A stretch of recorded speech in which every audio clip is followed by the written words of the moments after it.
Breaking news. Assembly speaker కార్యాలయంలో party మారిన ఎమ్మెల్యేలకు సంబంధించిన ఆధారాలను అఫిడవిట్ రూపంలో సమర్పించారు బీఆర్ఎస్ ఎమ్మెల్యేలు. శాసనసభ కార్యదర్శికి అఫిడవిట్ అందజేశారు. పార్టీ ఫిరాయించిన ఎమ్మెల్యేల అనర్హత పిటిషన్పై విచారణ జరుపుతున్న స్పీకర్ గడ్డం ప్రసాద్ పార్టీ మారిన ఎమ్మెల్యేల విషయంలో వివరణ ఇవ్వాలని బీఆర్ఎస్ కు నోటీసులు ఇచ్చారు.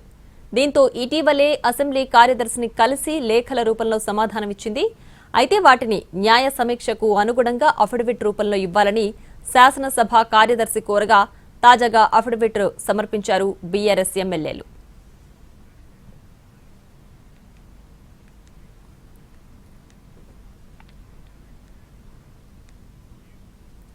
ఇక అసెంబ్లీ కార్యదర్శిని కలిసిన తర్వాత బీఆర్ఎస్ ఎమ్మెల్యేలు మాట్లాడుతున్నారు. లైవ్ చూద్దాం.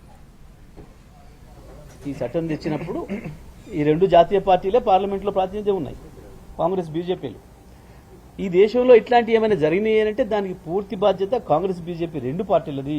ఈ దేశాన్ని ఏలిన రెండు జాతీయ పార్టీలు వాళ్ళదే ప్రధానమైన బాధ్యత తప్ప ఇంకోటి కాదు.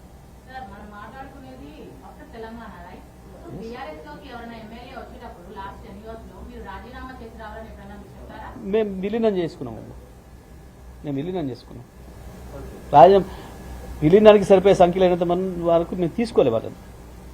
విలీనం సరిపోయే పద్ధతుల్లో ఇప్పుడు వీళ్ళు తెచ్చిన చట్టం ఏదైతే ఉందో ఆ చట్టం అనుమతించిన మేరకే మేము పనిచేసినాం.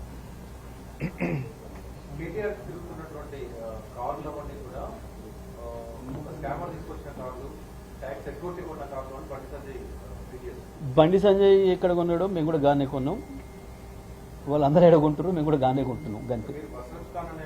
నేను ఏమంటున్నా, బండి సంజయ్ తిరిగే కార్లు ఏ షోరూంలో కొంటారో మేము కూడా అదే షోరూంలో కొంటున్నాం. సెకండరీ కూడా కొంటాం. నువ్వు అమ్మితే నేను కొననా? ఇప్పుడు నా కారు కూడా తీసేస్తున్నాను, నేను అమ్ముతున్నాను, నువ్వు అనవా? సింపుల్. దానికి ఏముంది? ఒక కారు ఒకరు కొనుక్కోవడం కూడా అమ్ముకోవడానికి సహజమైన విషయం. దానికి పెద్ద ఇదా? ఈ బండి సంజయ్ హోంమంత్రి కూడా పెద్ద కనిపెట్టిందిదా? వాస్కోడ్ గామ లేక కొలంబస్ లెక్క గత చిల్లర మాటలు, చిల్లర వేషాలు.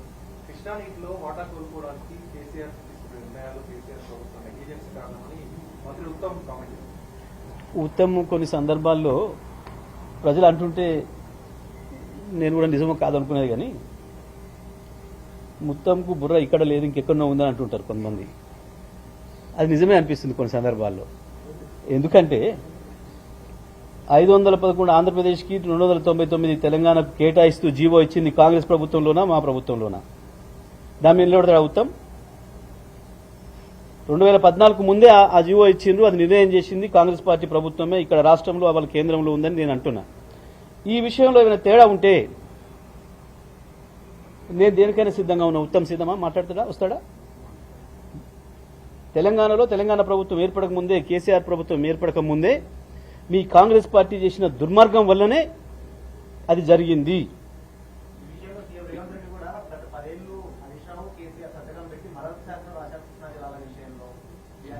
నేను ఒక మాట అడుగుతున్నా,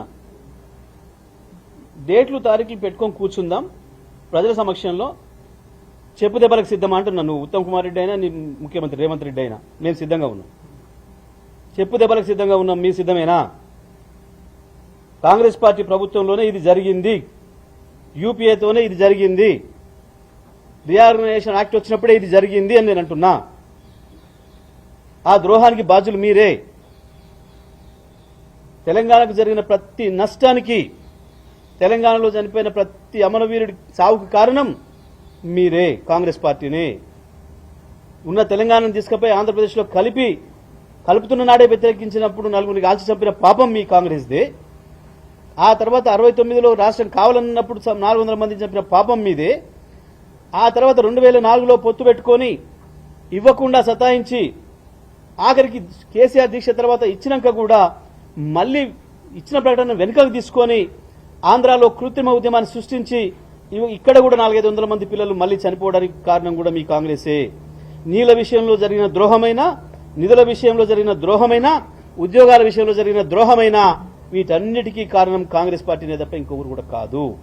ఇవాళ నేను దాని మీద నిలబడున్నా. 299 తెలంగాణ కేటాయిస్తూ జీవో ఇచ్చింది కాంగ్రెస్ పార్టీ ప్రభుత్వమే ఆనాడు. దాని మీద ముఖ్యమంత్రి మాట్లాడినా, ఉత్తమ్ మాట్లాడినా ఈ తప్పుడు మాటలతో ఇంకా ప్రజల్ని మభ్యపెడతామని అనుకుంటే మీ మూర్ఖత్వం. దాని మీద మేము ఏ చర్చకైనా సిద్ధం, ఏ శిక్షకైనా సిద్ధంగా ఉన్నాం. నేను ఇప్పుడు ఒక మాట అన్నా, చెప్పు దెబ్బకు కూడా సిద్ధంగా ఉన్నాం అనే మాట మీరు ఇక్కడ చర్చ పెడతారా, అమరవీల స్తూపం కాడ పెడతారా, మేము సిద్ధంగా ఉన్నాం. కృష్ణా గోదావరి జలాల్లో ద్రోహం చేసింది మీరు. అంతెందుకు ఆ 299 కూడా వాడుకోవడం చేతగాని దద్దమ్మలు మీరు. ఈ మాట నేనండి, కేఆర్ఎంబి అనేది మొన్న యాసంగిలో చంద్రబాబు నాయుడు ఇప్పుడే ఎక్కువ తీసుకుపోయిండు, 650 టీఎంసీలు తీసుకుపోయిండు. వాస్తవానికి 350 పైన టీఎంసీలు ఉన్నాయి మీ వాటా ఈ సంవత్సరం. మీరు 220 వాడుకున్నారు, మిగతా వాడుకోండి తెలివిలేని సోయలేని సన్నాసులారా అని చెప్పి కేఆర్ఎంబి ఉత్తరం రాసింది. ఇదే ఉత్తమ్ కుమార్కి, ఇదే రేవంత్ రెడ్డికి. అయినా సోయి లేకుండా మండినరు. ఇవాళ ఇప్పుడు కూడా ఒకవైపు అలుమట్టి ఎత్తు పెంచాలని వాళ్ళు ప్రయత్నం చేస్తుంటే ఇప్పటివరకు సోయి లేదు. ముందు మేం మాట్లాడిన తర్వాత నిన్న ఉత్తమ్ కుమార్ రెడ్డి పోయి అక్కడెక్కడో ఊర్లో పల్లెటూరులో మాట్లాడొచ్చిండు. మాట్లాడుతూ మళ్ళీ అబద్దాలు ఉల్లవేస్తున్నాడు. ఇవే తెలివి తక్కువ మాటలు మాట్లాడుతున్నాడు. ఒకవైపు బనకచెర్ల విషయంలో అదే ద్రోహం తెలంగాణకి కాంగ్రెస్ పార్టీతోని, కృష్ణ విషయంలో అదే ద్రోహము. ఆనాడు కేంద్రం చేతుల్లోకి తీసుకుంటుంది అని మాట్లాడితే కూడా ఇట్లనే మొదలు అబద్దాలు ఆడినరు. కేసీఆర్ ఇచ్చిపోయిండు అని చెప్పిండ్రు. నల్గొండ జిల్లా ప్రజలు చెప్పులతో కొట్టిన తర్వాత 1,00,000 మంది మీటింగ్ పెట్టి అప్పుడు అసెంబ్లీలో తీర్మానం పెట్టి